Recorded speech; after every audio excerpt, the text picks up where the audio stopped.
अखिलेश यादव ने सीएम योगी पर बोला हमला। हमारे मुख्यमंत्री जी कुछ जानते नहीं हैं। अगर उन्हें वीवो का मोबाइल दीजिए चला नहीं पाएंगे, आईफोन दे दीजिए तो दीवार पर पटक कर तोड़ देंगे।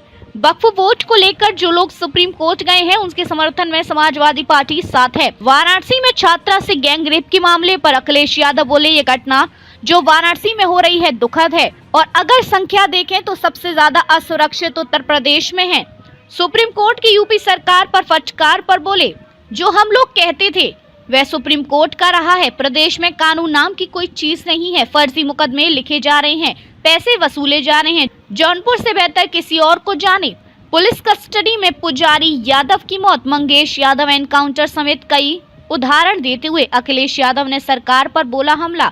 गाजियाबाद की विधायक पर बोल, बीजेपी की सरकार में बीजेपी के विधायक तक सुरक्षित नहीं है। कुर्ते फाड़ दिए जा रहे हैं और विधायक जी आज भी फटे कुर्ते पहनकर टहल रही हैं। इस सरकार में पुलिस ही पुलिस के खिलाफ मुकदमा दर्ज कर रही है, पुलिस ही पुलिस को अरेस्ट कर रही है और पुलिस पुलिस को ढूंढ रही है। दिल्ली की सीएम रेखा गुप्ता के सवाल पर बोले अखिलेश यादव, यह कौन है मैं नहीं जानता। अगर आपको जानकारी हो तो आप मुझे उनसे मिलाइए। रामजी सुमन से किसी का व्यवहार यदि खराब होगा तो उसकी जिम्मेदारी भाजपा की होगी। अखिलेश क्या बसपा से गठबंधन करने जा रहे हैं क्या? रामपाल जी को लेकर के जो धमकी भरे अंदाज में बयान दिया उसको लेकर के आप क्या करते हैं? देखिए, बहुत पुरानी कहावत है, उसको कहना नहीं चाहता हूं क्योंकि हम समाजवादी लोग झगड़ा नहीं लगाना चाहते। एक उन्हीं का विधायक कपड़े फाड़ करके या कपड़े फट गए, पुलिस ने इतना मारा, सुनने में आ रहा है कि पुलिस ने ऐसा उनका कुर्ता कपड़ा खींचा कि कुर्ता कपड़ा फट गया। भगवान श्री राम के दर्शन करने भी वो फटे कपड़े में गए थे और अभी भी फटे कपड़े पहन रहे हैं वो। जब उनसे आप ही जैसे प्रेस के साथियों ने पूछा तो उन्होंने कहा कि किसी माँ का दूध पिया हो तो सोचो, उन्हीं का विधायक अधिकारियों को क्या कह रहा है, सोचिए आप। ये हारे हुए के लोगों के बारे में कुछ बोलना नहीं है। और फिर इतिहास के पन्ने अगर पलटता है कोई, मैंने कहा राम जी या सुमन जी के साथ अगर किसी का व्यवहार खराब हुआ उसके लिए जिम्मेदार मुख्यमंत्री जी खुद होंगे। जौनपुर में एक मुस्लिम कद्दावर नेता की पत्नी का देहांत हुआ, खुद एडमिट है, बीमार है, क्या उनके घर भी जाएंगे? नहीं, मैं नहीं जा पाऊंगा। मैं बहुत पुराने हैं, मैंने ही उन्हें बनाया, मैं उनका पूरा ख्याल रखूंगा, हमारी पार्टी पूरे ध्यान रखेगी। और अभी कुछ ही दिन पहले अभी प्रदेश अध्यक्ष जी भी घर होकर के आए थे। ये घर छूट गया था, प्रदेश अध्यक्ष जी नहीं आ पाए थे। हमारा कार्यक्रम आना तय था। कल हमारा ईद और होली मिलन का है। मैं जौनपुर जब आऊंगा तो उनके घर भी परिवार गठबंधन करने जा रहे हैं क्या आप 27 में? ये बीजेपी का सवाल मत पूछो। आप लोग सुप्रीम कोर्ट जाएंगे क्या? ये नया जो कानून बना है इसके खिलाफ आप लोग सुप्रीम कोर्ट जाएंगे? हमारी पार्टी अपनी कानूनी और जो लोग सुप्रीम कोर्ट गए हैं हम उनके पक्ष में हैं। आपने लोकसभा में सुना होगा, समाजवादी पार्टी के राष्ट्रीय प्रमुख महासचिव ने यही स्टेटमेंट दिया था कि अब हमारे पास एक ही रास्ता है, सुप्रीम कोर्ट जाएं। अखिलेश यादव की सरकार अगर आती तो क्या ये जो रवायत शुरू हुई है इसको किस तरह से डील करनी है? जो आपका जौनपुर का मेडिकल कॉलेज आधा अधूरा पड़ा हुआ है, इलाज के लिए चले जाओ तो डॉक्टर मार दे आपको। इतनी शानदार बिल्डिंग बनी है, ये वही बिल्डिंग वही कॉन्ट्रैक्टर आर्किटेक्ट थे जिन्होंने लोकसभा बनाई है। हम लोग तो जौनपुर का अच्छा मेडिकल कॉलेज देना चाहते थे। क्या हालत है मेडिकल कॉलेज की। डायल 100 उन्होंने तो बेस्ट रिस्पॉन्स सिस्टम दिया था हम लोगों ने। पुलिस क्या कर रही है, क्या न्याय दे रही है उससे? जो एम्बुलेंस सर्विसेज दी थी हम लोगों ने वो इसीलिए दी थी कि गरीब अगर गांव में है, उसको तकलीफ परेशानी है तो फोन करे, एम्बुलेंस आए, उसकी मदद कर दे। और गर्भवती महिलाओं के लिए फ्री थी। उस व्यवस्था का क्या हुआ? और फिर जहां कहीं भी समाजवादियों ने लैपटॉप दिया वो आज भी चल रहा होगा। जो नेटवर्क आप इस्तेमाल कर रहे हैं, जिस नेटवर्क पे आपका चल रहा है ये मोबाइल, उस इन्वेस्टमेंट को लाने का काम समाजवादी ने किया और उसी का परिणाम ये है कि आज इंटरनेट और उस तरह की सेवाएं बड़े पैमाने पर पहुंच रही हैं गांव-गांव। और बिजली ये केवल मीटर लगा रहे हैं, बिजली महंगी कर रहे हैं, सस्ती नहीं होने दे रहे हैं बिजली। और हमारे मुख्यमंत्री जी तो एक कारखाना नहीं लगाया बिजली का। बनारस में गैंगरेप हुआ है, गैंगरेप हुआ सर। ये घटनाएं जो वाराणसी में हो रही हैं दुखद हैं। और अगर संख्या और नंबर्स हम देखें, अगर देश में सबसे ज्यादा असुरक्षित महिलाएं कहीं हैं तो उत्तर प्रदेश में। पुलिस का कहना है कि अब नए तरह के माफिया पैदा हो जाएगा। पुलिस की क्यों मानते हो? पुलिस खुद ही माफिया का काम कर रही है। आपको नहीं पता क्या? आपको पता होगा घटना बरेली की, पुलिस ढूंढ रही पुलिस को, पुलिस अपहरण कर रही है, पुलिस ही एफआईआर लिखा रही पुलिस की, और पुलिस ही पकड़ के ला रही है। ये कभी देखा आपने? सुना हुआ कभी आपने कि पुलिस को पकड़ रही है? कभी बसपा में रहे जद्दू प्रसाद, अब आपके साथ आगे क्या सपा और मजबूत होने जा रही है क्या? अभी बहुत सारे लोगों को जोड़ने का काम होना है। देखिए, भ्रष्टाचार बढ़ता है, विकास की दर में कमी आ जाती है। जो है 2034 तक वन नेशन वन इलेक्शन कर हो जाए। उनसे कहिए कि पूरे उत्तर प्रदेश का एक फेज में चुनाव करा के दिखा दो। पूरे उत्तर प्रदेश का वन नेशन वन इलेक्शन। अगर वन नेशन वन इलेक्शन का ये बीजेपी इतना बड़ा सपना देख रहे हैं तो वन फेज में इलेक्शन तो करके दिखाएं। पहले यूपी का एक फेज में इलेक्शन करा दें। क्यों हम ईवीएम को देखें, बैटरी चार्ज है कि नहीं चार्ज है, कम चार्ज है कि ज़्यादा चार्ज है। और फिर ट्रम्प जो अमेरिका के राष्ट्रपति, सुना नहीं आपने? उन्होंने कहा कि कुछ गड़बड़ है इस मशीन में, टेक्नोलॉजी में गड़बड़ है। एलन मस्क कह रहे हैं गड़बड़ है। आप सोचिए भारत में क्या पाबंदियां लग गई हैं। चिंता का विषय ये है कि आपकी अर्थव्यवस्था चल नहीं रही है। आप सब दूसरे देशों से ले रहे हैं कारोबार, वो बाजार हमारा खा जा रहे हैं। कम से कम भारतीय जनता पार्टी को अमेरिका से सीखना चाहिए और इन्हें भी पाबंदी चीन पे लगा देनी चाहिए। रेखा कुछ कह रहा है हमारा पत्रकार राहुल गांधी बिहार में पिछड़ों और दलित की बात कर रहे हैं, अगड़ों की बात नहीं कर रहे हैं, तो क्या वो भी पीडीए का वहाँ पर? अच्छी बात है, अगर वो अच्छी बात है कि वो समय को समझ रहे हैं। राजनीति में जो समय को समझता है वो आगे बढ़ता है। कुछ नया डायमेंशन क्या ऐड हो रहा है? मुझे लगता है हर पीड़ित के साथ पीडीए है। ये डायमेंशन क्या खराब लग रहा है आपको? इससे अच्छा डायमेंशन और क्या हो सकता है? इससे अच्छा एक कलेक्टिव और सबको जोड़ने का और क्या फैसला होगा? जो पीड़ित है उसके साथ है, जो दुखी हम उसके साथ हैं, इसीलिए पीडीए। यहाँ पर काफी सारे आपात जोड़े सामने आए, सूची नहीं जारी की जाती है, तमाम तरह के नियुक्ताएं सामने 1001 जोड़ों की शादी हुई, अब भाई बहन तक की शादी करा दी गई इसको। तुम ऐसा करो, उसकी सूची जारी कर दो अपने चैनल पे, थोड़ी मेहनत प्रयास कर। नहीं, यही तो कमाल है। अगर हमारे यूट्यूबर थोड़ी मेहनत कर ले, इंडिविजुअल घर पहुंच जाए, वो तो पता ही होगा कहाँ कहाँ घर के लोग हैं। तो अगर वो सूची जारी कर दो तो बड़ी कृपा होगी, हम आपको भी कुछ सम्मान करेंगे लखनऊ में बुला के। देखिए, जब मुख्यमंत्री जी के यहाँ दौरा होता है जौनपुर में, समाजवादियों को जो है घर से उठा लिया जाता है, जो युवा पुलिस लगा दी जाती है। यहाँ पुलिस लगा दी जाती है। ये नई परंपरा है, नई तरह की परंपरा, नई तरह की परंपरा है ये। जो आज संभव इलाज है, परिवार ने पूरा इलाज कराया, उसके बाद भी उनके परिवार के सदस्य, उनके पिता नहीं रहे। इस पारिवारिक कार्यक्रम में शामिल होने आया। जौनपुर समाजवादियों का बहुत पुराना जिला रहा है।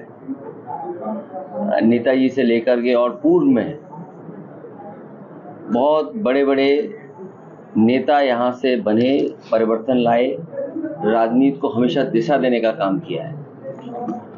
इधर जो सबसे बड़ी लड़ाई थी लोकसभा की, जिसमें संविधान बचाना, लोकतंत्र बचाना, और जिस तरह भारतीय जनता पार्टी काम कर रही थी, उसकी गलत नीतियों के खिलाफ जनता में आह्वान समाजवादियों ने और गठबंधन के साथ, इंडिया गठबंधन के साथ आए। उसका परिणाम ये हुआ है, न केवल जौनपुर की जनता ने, जिसमें दोनों लोकसभा हैं, जौनपुर लोकसभा, मछली शहर लोकसभा और आसपास की बहुत महत्वपूर्ण लोकसभा इंडिया गठबंधन के पक्ष में आई। इंडिया गठबंधन समाजवादी पार्टी, उस समाजवादी पार्टी का एक एक कार्यकर्ता, नेता जिसने अपनी लड़ाई समझी, संविधान के बचाने की अपनी लड़ाई, बाबा साहब भीमराव अम्बेडकर जी का जो रास्ता था, डॉक्टर राम मनोहर लोहिया का, नेताजी का जो रास्ता था, उस रास्ते पे चल करके यहाँ के नेता कार्यकर्ताओं ने एकजुट होकर के जो पार्टी का फैसला था उसके पक्ष में मतदान हुआ और परिणाम आप देखिए, बहुत दिनों के बाद दोनों लोकसभा समाजवादी पार्टी के पक्ष में आई। मैं एक एक मतदाता का धन्यवाद देता हूं। पार्टी के संगठन के जितने भी हमारे कार्यकर्ता बूथ स्तर पे थे, गांव स्तर पे थे, संगठन के लोगों का मैं बहुत धन्यवाद देता हूं कि उन्होंने समाजवादी पार्टी की इस लड़ाई में पूरी जिम्मेदारी के साथ मदद की है। और उसका परिणाम ये है कि अब दिल्ली की सरकार वो फैसले नहीं ले पा रही जो वो लेना चाहती थी, लेकिन उसके बावजूद भी आप और हम देख रहे हैं कि जब हर सवाल पर सरकार नाकाम हो गई है। आप उनसे महंगाई पर चर्चा करें, जब हम और आप आज यहाँ बातचीत कर रहे हैं, डीजल पेट्रोल की कीमतें बढ़ी हैं। ये अलग बात है कि सरकार कैसे गोल गोल जवाब दे रही कि भार नहीं जनता पे पड़ेगा। सिलेंडर देखिए आप, जिसको फ्री देने की बात कही, आज फिर कीमत बढ़ गई। और जिस तरीके से अमेरिका आर्थिक रूप से पाबंदी लगा रहा है अपनी अर्थव्यवस्था बचाने के लिए, अगर वो अपनी अर्थव्यवस्था बचा रहा है और पाबंदियां लगा रहा है, तो भारत की अर्थव्यवस्था को कौन बचाएगा? जब भारत की अर्थव्यवस्था नहीं ठीक चल पा रही है, तो जो निवेश करने वाले लोग हैं अपना पैसा निकाल रहे हैं। उसका परिणाम ये है कि सेंसेक्स लगातार नीचे जा रहा है। महंगाई पे ये जवाब नहीं देना चाहते हैं। बेरोजगारी इतने बड़े पैमाने पे फैल गई है कि आने वाली सरकार अगर फैसले भी लेती है तो कब बेरोजगारी को दूर कर पाएगी?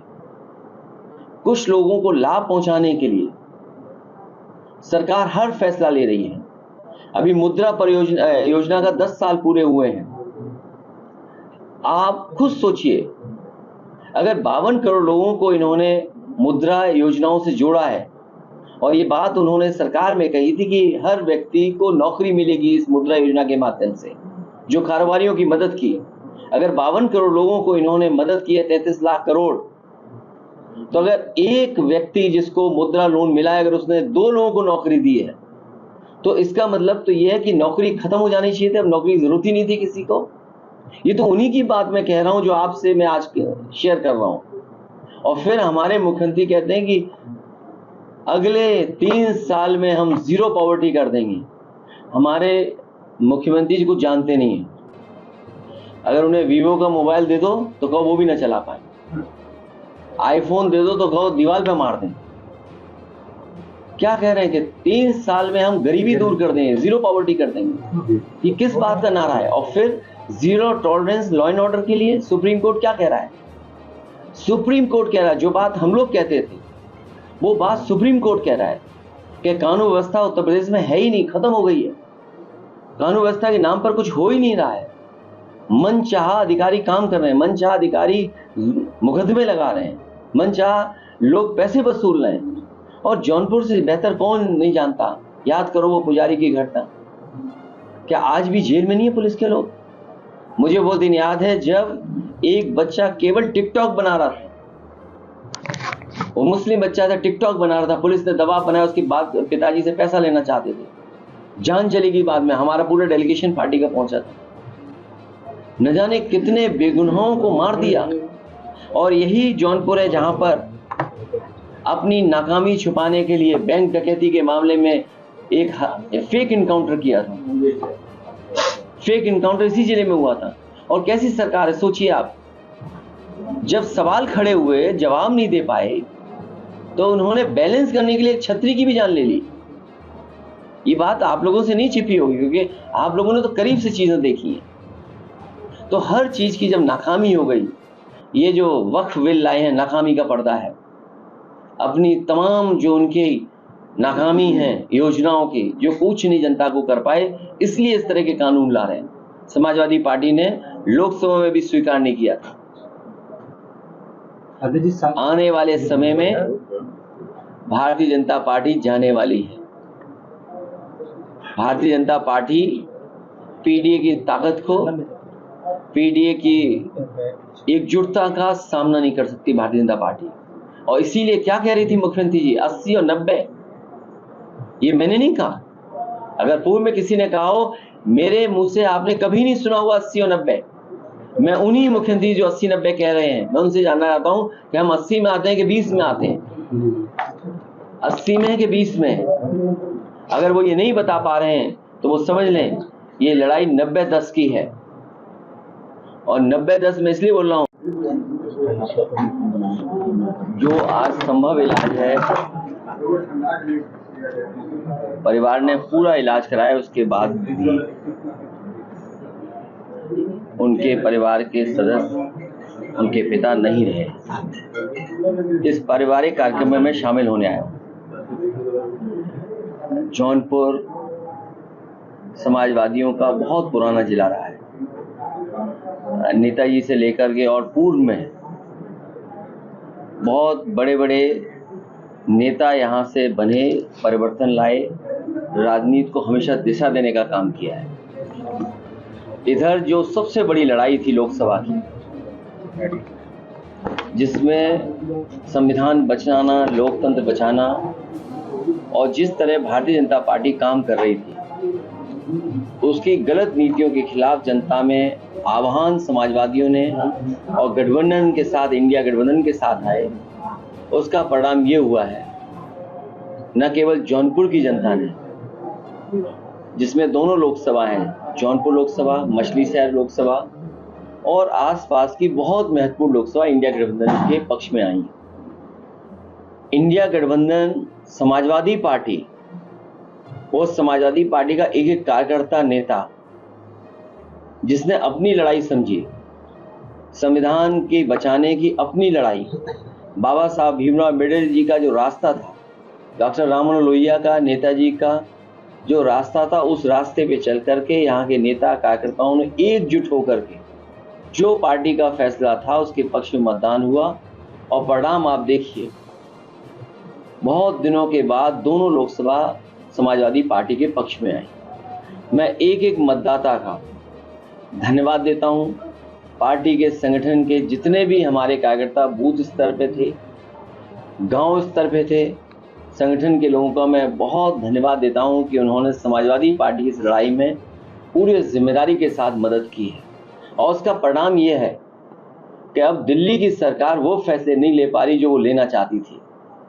लेकिन उसके बावजूद भी आप और हम देख रहे हैं कि जब हर सवाल पर सरकार नाकाम हो गई है, आप उनसे महंगाई पर चर्चा करें, जब हम और आप आज यहाँ बातचीत कर रहे हैं, डीजल पेट्रोल की कीमतें बढ़ी हैं।